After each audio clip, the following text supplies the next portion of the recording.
Good morning বন্ধুগণ, সবাইকে নতুন একটা ভিডিওতে স্বাগত। তো প্রথমে তোমাদের সবাইকে গণেশ পুজোর অনেক অনেক ভালোবাসা। দেখতেই পাচ্ছ রয়েছে চতুরঙ্গ সার্বজনীন গণেশ পুজোর যে একদম মণ্ডপের একদম সামনে রয়েছি। তো ভেতরে গিয়ে দেখবো কীরকম ঠাকুর হয়েছে, কেমন দেখতে বাপ্পাকে। তো চলো যাওয়া যাক।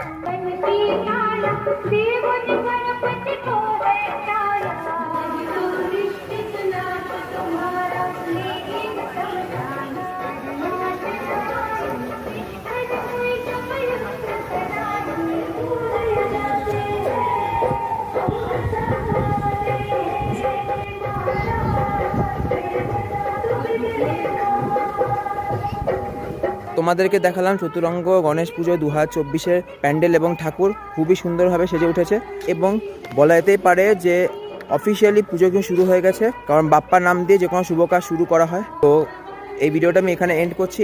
তো চলো পরবর্তী ভিডিও দেখা হচ্ছে। ততক্ষণ